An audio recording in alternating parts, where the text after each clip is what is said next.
मेरे चैनल में आपका एक बार फिर से स्वागत है। आज हम बात करेंगे मॉडल सेट पेपर 2 साइंस का, जो कि पिछले क्लास में लॉन्ग क्वेश्चन छूट गए थे। ठीक है मेरे दोस्त, तो देखिए आपका दीर्घ उत्तरीय प्रश्न कुछ इस टाइप में है। जो लॉन्ग वाला क्वेश्चन था जो मैंने पिछले क्लास में छोड़ दिया था सेट 2 का, क्वेश्चन नंबर 15 देखिए, लॉन्ग वाला क्वेश्चन सेट 2 का साइंस का। विद्युत मोटर क्या है, इसका सिद्धांत लिखे तथा इसकी कार्यविधि सचित्र वर्णन करें। देखिए आपको बता दे रहे हैं, ये बहुत ही इंपॉर्टेंट क्वेश्चन है। जो लॉन्ग क्वेश्चन है ना, वीवीआई क्वेश्चन है। आपका विद्युत मोटर हो गया, विद्युत जनरेटर हो गया, समांतर श्रेणी हो गया, और फिर श्रेणी क्रम हो गया। ये सब 4-5 जितना भी ओम्स लो हो गया, ये सारा का सारा इंपॉर्टेंट। आप लोग सारा का सारा क्वेश्चन एकदम पढ़ के जाइएगा, आपको 2 क्वेश्चन हमेशा देखने को मिल जाएंगे। ठीक है मेरे दोस्त, तो देखिए इसको बनाना कैसे है। बोल रहा विद्युत मोटर क्या है, इसका सिद्धांत लिखना है और इसका वर्किंग भी लिखना है, मतलब काम कैसे करता है विद्युत मोटर। तो देखिए आप लोग को बता देते हैं। पहले ये सोचिए विद्युत मोटर होता है क्या। सबसे पहले क्या करना है हम लोग को, विद्युत मोटर होता है क्या। तो देखिए विद्युत मोटर में सबसे पहले हम लोग क्या करते हैं, बिजली देते हैं। ठीक है, बिजली देने के बाद मोटर घूमना स्टार्ट हो जाता है, और यानी कि सबसे पहले विद्युत ऊर्जा उसमें डालते हैं, और विद्युत ऊर्जा के बाद क्या मिलता है, यांत्रिक ऊर्जा मिलता है, यानी घूमना स्टार्ट हो जाता है। तो हम लोग बोल सकते हैं विद्युत मोटर एक इलेक्ट्रिक युक्ति है जिसमें विद्युत ऊर्जा से यांत्रिक ऊर्जा में परिवर्तित होता है। ये भी आप बोल सकते हैं। ठीक है, यहाँ पे देखिए आपको बताते हैं, आपको समझ में आ जाएंगे। उत्तर में है विद्युत मोटर एक ऐसा यंत्र है जो विद्युत ऊर्जा को यांत्रिक ऊर्जा में बदलता है। अब अभी जस्ट हम आपको बताए थे, जो विद्युत ऊर्जा से यांत्रिक ऊर्जा में बदलता है उसी को हम लोग क्या कहते हैं, विद्युत मोटर कहते हैं। विद्युत मोटर में एक शक्तिशाली चुंबक तलाकार ध्रुव खंडों के बीच तांबे के तार की एक कुंडली एबीसीडी होती है, जिसे आर्मेचर कहते हैं। आर्मेचर के दोनों छोर पर पीतल के विभक्त वलयों R1 तथा R2 से जुड़े होते हैं। इन वलयों को कार्बन ब्रश B1 तथा B2 से छूते हैं। एक विद्युत मीटर का नामांकन चित्र इस प्रकार है। देखिए चित्र आप लोग को सिंपल बनाना है। हम देखिए चित्र बता दे रहे हैं, आप लोग इस टाइप में चित्र बना सकते हैं। यही बहुत मोटर का सिंपल चित्र है, इसमें कुछ नहीं करना है। 2 परमानेंट मैग्नेट आप NS बना लीजिएगा, उसके बीच में एक आयतकार ABCD आर्मेचर बना लीजिएगा। ठीक है, ABCD आर्मेचर बना लीजिएगा। और आर्मेचर बनाने के बाद यहाँ पे देखिए नीचे क्या करना है, आर्मेचर को नीचे निकाल दीजिएगा। यहाँ पे S1 S2 यानी कि स्लिप रिंग 1 स्लिप रिंग 2, और यहाँ पे ब्रश B1 और यहाँ पे ब्रश B2। इसको क्या करिएगा, एक बैटरी से इसे सिंपली जोड़ दीजिएगा। तो S1 S2 क्या है, स्प्लिट रिंग है। S1 S2 क्या है, स्प्लिट रिंग। और B1 B2 क्या है, ब्रश है। और ये एक्सल हो गया। ठीक है, और N और S क्या हो गया, परमानेंट मैग्नेट हो गया। और ये बीच में जो ABCD रेक्टेंगुलर कॉइल है, यानी कि जो आयतकार कॉइल है, ये क्या है, ये आपका आर्मेचर हो गया। इसका कंस्ट्रक्शन बहुत ही सिंपल, आप चाहे तो ये फिगर बनाइए, ये फिगर बहुत आसान पड़ेंगे आपके लिए। ठीक है, अब आते हैं क्वेश्चन में। किताब में देखिए इस टाइप का फिगर दिया हुआ है। ठीक है, वो देखिए किताब में इस टाइप का फिगर दिया हुआ है, चाहे तो आप ये वाला भी फिगर आप बना सकते हैं। ठीक है, तो यहाँ पे देखिए सबसे पहले इसका लिखना है कंस्ट्रक्शन का मीन्स होता है जो बनावट होता है। बनावट का मतलब होता है जो चीज़ इसमें दिया हुआ है उसके बारे में आप लोग लिख दीजिए। तो आप लोग लिखिएगा यहाँ पे 2 परमानेंट मैग्नेट हैं N और S। ठीक है, और लिखिएगा एक परमानेंट मैग्नेट के बीच में एक रेक्टेंगुलर कॉइल यानी कि आर्मेचर कॉइल ABCD रखा हुआ है। ठीक है, फिर लिखिएगा यहाँ B1 B2 ब्रश है, S1 S2 क्या स्प्लिट रिंग है, यहाँ पर एक बैटरी से कनेक्ट किया गया है। ये सारा आपका कंस्ट्रक्शन में आ जाएगा, यानी कि बनावट लिख लीजिए। ठीक है, उसके बाद देखिए सिद्धांत में क्या लिखे, किस सिद्धांत पे काम करता है। बनावट उतना लिख लीजिएगा। फिर सिद्धांत में देखिए लिखिएगा चुंबकीय क्षेत्र में धारावाही तारों की कुंडली पर एक नेत्र द्वारा बल घूर्ण लगाया जाता है, अतः धारावाही कुंडली घूमने लगती है। इस घूर्णी कुंडली से जुड़ी वस्तु भी घूमने लगती है। धारावाही तार पर बल की दिशा फ्लेमिंग के बाएं हाथ के नियम अनुसार करती है। देखिए कहने का अर्थ है कि ये जो विद्युत मोटर है फ्लेमिंग के बाएं हाथ के नियम के अनुसार ये काम करते हैं। तो आपको पता होना चाहिए कि बाएं हाथ के नियम में किस उंगली को क्या बोला जाता है। देखिए बाएं हाथ का जो ये हम इस टाइप से स्ट्रेच किए हैं उंगली को, तो इसको हम लोग बोलते हैं, इसको बोलते हैं गति की दिशा। जो ऊपर में है उसको हम लोग क्या बोलते हैं, गति की दिशा। और जो आगे है इसको बोलते हैं मैग्नेटिक फील्ड का क्षेत्र को बताता है। और ये जो है करंट को बताता है। ये क्या करता है, करंट को बताता है। इसका वर्किंग देखिए किस टाइप से काम करता है। आपको देखिए यहाँ पे ये मोटर है। ठीक है, तो मोटर में देखिए इसमें बता रहा है कि करंट ऊपर जा रहा है। ठीक है, तो करंट ऊपर जा रहा है तो मैग्नेटिक फील्ड इसका बीच में ऐसे बन रहा होगा। तो देखिए जो ये मेरा हाथ इसको किस टाइप में रखेंगे, ये करंट है। ठीक है, तो करंट वाला को ऊपर कर दिए, और देखिए करंट वाला को ऊपर किया तो मैग्नेटिक फील्ड किधर जा रहा है, इधर जा रहा है। और यहाँ देखिए बल किधर लग रहा है, ऊपर लग रहा है। तो अंगूठा बल लगता है, यानी बल लग रहा है, तो यानी कि ऊपर की ओर ये ढकलाएगा। ठीक है, और जब करंट नीचे आएगा, यहाँ देखिए करंट कहाँ आ रहा है, नीचे आ रहा है। जब करंट नीचे आएगा तो ये वाला करंट वाला नीचे करेंगे तो मैग्नेटिक फील्ड किधर जाएगा, इधर जाएगा। देखिए मैग्नेटिक फील्ड इधर जा रहा है, तो इसमें बल किधर लग रहा है, ऊपर लग रहा है। तो यानी कि एक बार बल इन में लगेगा, एक बार बल आउट में लगेगा, तो क्या होगा, ऑटोमेटिक ये एक बार ऐसे रोटेट होकर घूम जाएंगे। यानी कि CD चल जाएंगे BA के पास और BA चल जाएंगे CD के पास। यही निरंतरण बार बार घूमने लगता है। ठीक है, यही निरंतर बार बार क्या होता है, घूमने लगता है। और कहने का अर्थ है कि यहाँ पे करंट कहाँ से आता है, तो करंट यहाँ पे देखिए आप लोग यहाँ से सोर्स डाले हैं, ऐसे करके करंट ऐसे जा रहे हैं, ठीक है। तो एक बार घूम गया, फोर्स लग गया, फिर ऊपर आ गया, फिर इधर से आकर फिर इधर करंट इधर से फिर जा रहे हैं। तो इसमें क्या हो रहा है, ये नियंत्रण बार बार घूमने लगते हैं। क्या होता है, नियंत्रण बार बार घूमने लगता है, जिस कारण से क्या होता है, ये यहाँ पे मोटर घूमना स्टार्ट कर देता है, ठीक है। तो इसमें क्या होता है, विद्युत ऊर्जा से यांत्रिक ऊर्जा में परिवर्तित होना स्टार्ट हो जाता है, ठीक है। ठीक है, हमें आशा है कि आप लोगों को वर्किंग समझ में आया होगा। अब देखिए क्वेश्चन में क्या बोल रहे हैं, इसका क्रियाविधि देख लीजिए। एक क्या बोलते हैं, देखिए, जब कुंडली से विद्युत धारा प्रवाहित की जाती है, मैंने बोला था कि जब कुंडली से विद्युत धारा प्रवाहित की जाती है तब चुंबक के चुंबकीय क्षेत्र के कारण आर्मेचर एबी तथा सीडी भुजाओं पर समान किंतु विपरीत दिशा बल लगते हैं, जिस कारण से आर्मेचर घूमने लगता है, ठीक है। यहाँ पे देखिए क्या रहा है, यहाँ पे बोल रहा है कि ये दोनों जो बीच है, ये दोनों के बीच में क्या है, एक ठो बल इधर लगा रहा है, ऊपर की ओर बल लग रहा है, एक ठो नीचे की ओर बल लग रहा है, विपरीत दिशा में लगा रहा है। दोनों बल सेम लग रहा है पर विपरीत दिशा में बल लग रहा है, ये घूमना स्टार्ट कर जाता है। फिर यहाँ देखिए बनावटी, देखिए इसका लास्ट में दिया बनावटी, हम पहले ही बता दिए। तो बनावटी में क्या लिखा है, इसकी बनावट के कारण प्रत्येक चक्र के आधे एक ध्रुव के पास चलते तार में धारा की दिशा समान रहती है, जिससे एक ही दिशा बल आघूर्ण लगता रहता है। इस प्रकार एक ही दिशा में घूर्णन विभक्त विलय के कारण संभव हो पाता है। मतलब क्या बोल रहा है, R1 R2 है जो क्या करता है, एक विलय है, जिसके कारण से चक्र के आधे के पास तार में धारा की समान गति रहती है। मतलब आधा चक्र घूमता है, यानी कि हाफ साइकिल घूमता है। इसका कहने का अर्थ है कि ये घूमेगा क्या, एक बार ऐसे घूमा तो हाफ साइकिल होगा, अब फिर BA है जो फिर दोबारा BA के पास ही आ जाएगा, तो फुल साइकिल कंप्लीट हो जाता है। इसी तरह से नियंत्रण मोटर घूमते रहता है, ठीक है मेरे दोस्त। अब आते हैं क्वेश्चन नंबर 16 की ओर। इसको आप लोग मोटर एकदम अच्छे से एकदम रट के जाइएगा, एकदम फिगर उगर सारा चीज रट के जाइएगा, क्योंकि एग्जाम के नजरिए से बहुत ही इंपॉर्टेंट क्वेश्चन, विद्युत मोटर जनरेटर वगैरह, ठीक है। अब आते हैं क्वेश्चन नंबर 16 की ओर। देखो क्वेश्चन नंबर 16 में बोल रहे हैं, निम्न चित्र में दर्शाए गए परिपथ के आधार पर निम्नलिखित को परिकलित कीजिए। यानी कि आपका एक फिगर दिया हुआ, ठीक है। तो ये फिगर जब ऊपर नीचे रेजिस्टेंस रहता है, इसको क्या हम लोग बोलते हैं, ये समांतर क्रम में फिगर दिया, यानी पार्श्व क्रम में ये फिगर दिया हुआ है। बोल रहा है एक रेजिस्टेंस 2 ओम है, दूसरे रेजिस्टेंस में 10 ओम है, तीसरे रेजिस्टेंस में 30 ओम है, ठीक है। यहाँ पे एक बैटरी का सोर्स लगाया गया है, अब करंट इधर से ऐसे जा रहा है, तो यहाँ एक बार 3 करंट बढ़ जाएंगे, I1 I2 I3, ठीक है। तो इसमें बोल रहा है प्रत्येक प्रतिरोध में प्रवाहित धारा का मान क्या होगा, प्रत्येक प्रतिरोध में हमको करंट निकालना, इसमें करंट निकालना, इसमें और इसमें, ठीक है। दूसरा पॉइंट बोल रहा है परिपथ में प्रवाहित कुल धारा कितना होगा, टोटल I भी निकालना, टोटल I कितना होगा, ठीक है। और उसके बाद में बोल रहा है यहाँ पे कि तीसरा में बोल रहा है परिपथ का कुल प्रभावी प्रतिरोध कितना होगा, टोटल इक्विवेलेंट प्रतिरोध भी निकालना हम लोग को, ठीक है। तो बारी बारी से सारा क्वेश्चन हम लोग को कंप्लीट करना है, ठीक, टोटल प्रतिरोध भी निकालना है। तो सबसे पहले देखिए क्या करेंगे, आपको समझा देते हैं। ये आपका फिगर है, ठीक है। क्वेश्चन नंबर 16 में ये आपका फिगर, यहाँ देखिए सबसे पहले करना है क्या है, सबसे पहले हम लोग जानते हैं ये भी दिया हुआ था, भी कितना सोर्स का दिया हुआ, 12 वोल्ट का ये भी लिखा हुआ है, ये 12 वोल्ट का है। तो सबसे पहले लिख लीजिए क्या क्या दिया हुआ है यहाँ पे। तो सॉल्यूशन करने से पहले आप लोग सबसे पहले सारा चीज़ लिख लीजिएगा। यहाँ पे देखिए भी कितना दिया हुआ है, 12 वोल्ट, ठीक है। यहाँ पे देखिए आपको क्या मिल रहा है, R1 मिल रहा है, मान लीजिए 2 ओम, ठीक है। R2 मिल रहा है 10 ओम, R3 मिल रहा है 30 ओम, ठीक है।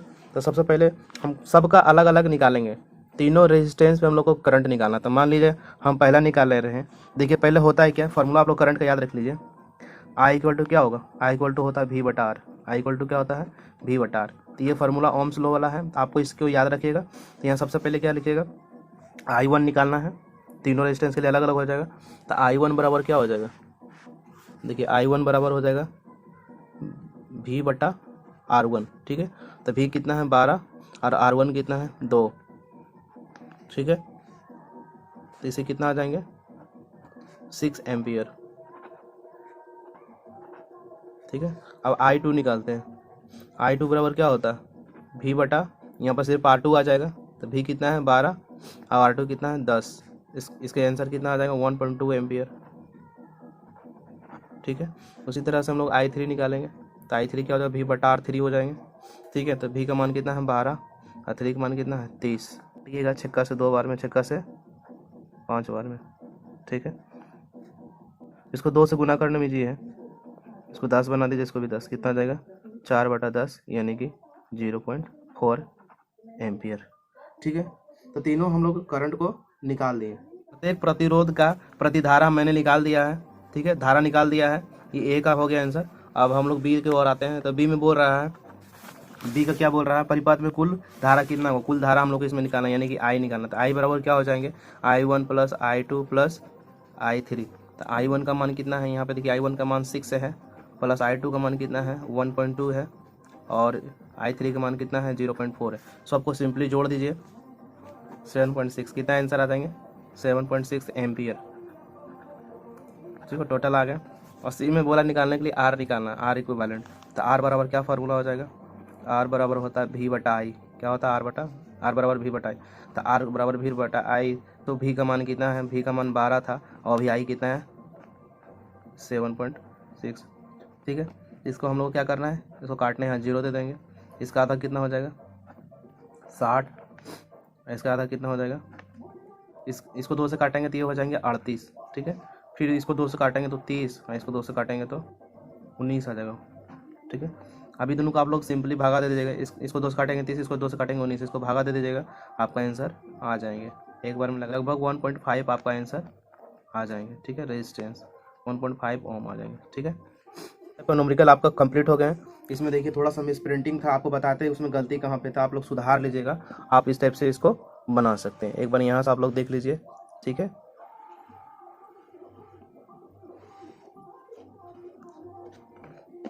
देखिए यहाँ पे गलती क्या था, इस बुक में गलती क्या दिया हुआ, यहाँ पे आप गौर से देखिए, यहाँ पे दिया है आपका 2 ओम। ठीक है, यहाँ 2 ओम दिया हुआ है, यहाँ कितना है 2 ओम दिया हुआ है, और क्वेश्चन में देखिए कितना लिया है, पहला वाला हम 5 ओम लेके बनाया। ठीक है, यही यहाँ पे मिस प्रिंटिंग। आप 2 ओम लेके बनाइएगा तो उसका आंसर अलग आएंगे, जैसे कि मेरा आया था। आपको 5 ओम लेके बनाना है, या तो यहाँ पे आप 5 कर दीजिए, ये 2 वाला, या तो यहाँ पे 2 कर दीजिए। ठीक है, इस टाइप से आपका क्वेश्चन नंबर 16 कंप्लीट हो गए। ठीक है मेरे दोस्त, अब आते हैं क्वेश्चन नंबर 17 की ओर। क्वेश्चन नंबर 17 में देखिए क्वेश्चन बहुत ही इंपॉर्टेंट है। क्वेश्चन नंबर 17 इस टाइप का जब भी क्वेश्चन देता है, इसको हम लोग क्या बोलते हैं, विद्युत अपघटनीय बोलते हैं, यानी कि इंग्लिश में इलेक्ट्रोलाइसिस प्रोसेस बोलते हैं। उसमें एक कैथोड और एक एनोड रॉड होता है। ठीक है, उसके अंदर में उसको एक लिक्विड में डाला जाता है, उसके बाद उसमें इलेक्ट्रिक करंट दिया जाता है। इसी को हम, इस प्रोसेस को हम लोग इलेक्ट्रोलाइसिस प्रोसेस कहते हैं, जो कि फैराडे लॉ पे ये काम करता है। इसको विद्युत अपघटनीय भी बोलते हैं। ठीक है, हिंदी में विद्युत अपघटनीय बोलेंगे। तो इसमें देखिए होता क्या है, आप लोग एकदम सिंपल है। इसमें एक कंटेनर आपको दिया हुआ रहेगा। ठीक है, और कंटेनर में 2 रड लगा हुआ रहेगा, 2 रड। ठीक है, एक को एनोड बोलेंगे, एक को कैथोड बोलेंगे। ठीक है, और रड किससे, रड में सोर्स दिया जाता है, बैटरी दीजिए, इलेक्ट्रिक करंट कुछ भी दीजिए। ठीक है, ये चीज़ दिया हुआ रहता है। तो आप पकड़िए कैसे, एनोड कौन होता है, कैथोड कौन होता है। तो आप लोग याद कर लीजिए, एक एनोड होता है और एक कैथोड होता है। यानी कि कैथोड मान लीजिए सी से होता है। अल्फाबेट में पहले कौन आता है, पहले ये आता है, फिर ये आता है। तो हम लोग प्लस माइनस में पहले क्या सीखे हैं, बचपन में सबसे पहले प्लस सीखते हैं, फिर माइनस सीखते हैं। यानी कि आप लोग याद रखिएगा, एनोड हमेशा प्लस होता है, एनोड हमेशा क्या होता है, प्लस। तो आपको याद रहेगा एनोड प्लस होता है और कैथोड हमेशा माइनस होता है। एनोड और कैथोड आपका क्लियर हो गया। एनोड हमेशा प्लस होगा क्योंकि ए पहले आता है और कैथोड बाद में आता है, इसलिए ये माइनस होगा। सबसे पहले हम लोग प्लस सीखते हैं इसलिए प्लस, और उसके बाद में माइनस सीखते हैं इसलिए माइनस। ठीक है, तो यहाँ पे देखिए आप लोगों को लिखना है, बोल रहा है 1 नंबर में क्या हो जाएगा, तो 1 नंबर में माइनस वाला है, तो माइनस वाला क्या बताएं, कैथोड हो जाएगा।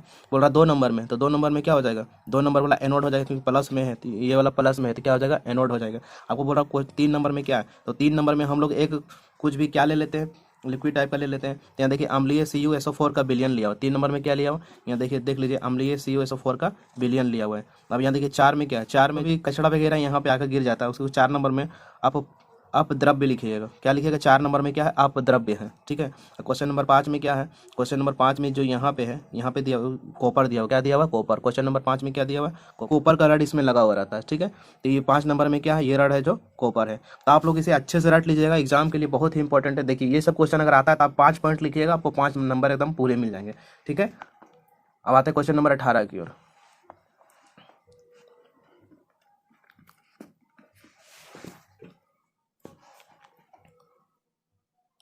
क्वेश्चन नंबर 18 में देखिए, मानव के उत्सर्जन तंत्र का वर्णन करें। उत्सर्जन तंत्र का मतलब होता है हम लोग शरीर से जो भी चीज बाहर निकालते हैं उसको हम लोग क्या बोलते हैं, उत्सर्जन तंत्र। क्या बोलते हैं उसे, उत्सर्जन तंत्र। तो देखिए मनुष्य का एक जोड़ा वृक्क का होता है, वृक्क माने किडनी, जो हम लोग के पास एक जोड़ा किडनी होता है। प्रत्येक वृक्क उदर गुहा की पृष्ठीय देह भित्ति से सटे हुए के सुरुकी दंड के दोनों ओर स्थित होते हैं। यानी कि हम लोग के शरीर में 2 ठो क्या होता है, एक वृक्क होता है यानी कि किडनी होता है। प्रत्येक वृक्क ठोस, गहरे, भूरे, लाल रंग का होता है। इसका आकार सेम के बीज के समान होता है। सीम जो सब्जी में खाते हैं ना, उसके बीज के समान होता है। यह करीब 10 सेंटीमीटर लंबा, 5 से 6 सेंटीमीटर चौड़ा तथा 2.5 से 4 सेंटीमीटर मोटा होता है। वृक्क की बाहरी सतह उन्तोदर तथा भीतरी सतह नतोदर होती है। वृक्क की भीतरी नतोदर सतह हाइलम कहलाती है, यानी कि जो अंदर वाला होता है उसको हम लोग हाइलम बोलते हैं। प्रत्येक वृक्क के हाइलम से एक मूत्र वाहिनी निकलती है। मूत्राशय के पिछले भाग से एक नली जिसे मूत्र मार्ग कहते हैं निकलती है। मूत्र मार्ग मूत्र द्वार के द्वारा शरीर से बाहर खुलता है। मूत्र वाहिनियों के मुख से मूत्र मार्ग के निकोने क्षेत्र को मूत्राशय का ट्राइगोन कहा जाता है।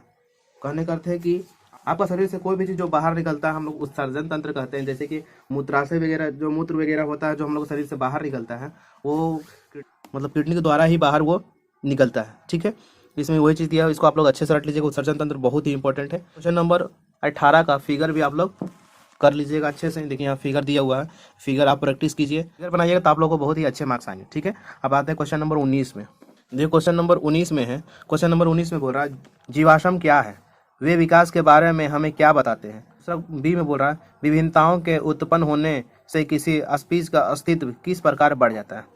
देखो जीवाश्म का मतलब क्या होता है, जो जीवाश्म का मतलब ये होता है कि जो भी जीव जंतु जमीन में बहुत दिन तक दबे रहते हैं, ठीक है, और उससे बहुत दिन बाद उसे प्राप्त होता है, ठीक है, ईंधनों के रूप में, उसे हम लोग क्या बोलते हैं, जीवाश्म बोलते हैं।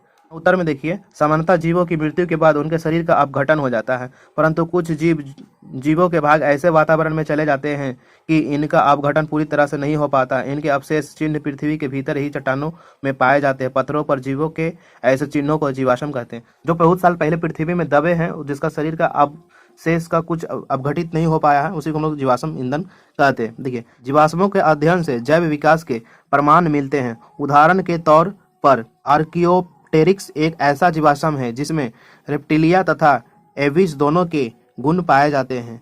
इसके अध्ययन से इस बात की पुष्टि होती है कि रेप्टिलिया तथा एविज का विकास एक ही पूर्वज से हुआ है।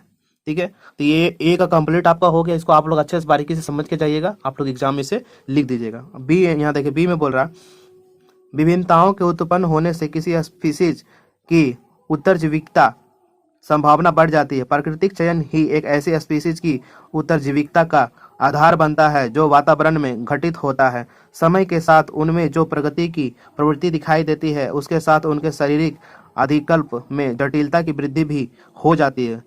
उष्णता को सहन करने की क्षमता वाले जीवाणुओं की अधिक गर्मियों बचने की संभावना अधिक होती है। पर्यावरण द्वारा उत्तम परिवर्तन का चयन जैव विकास प्रक्रम का आधार बनता है।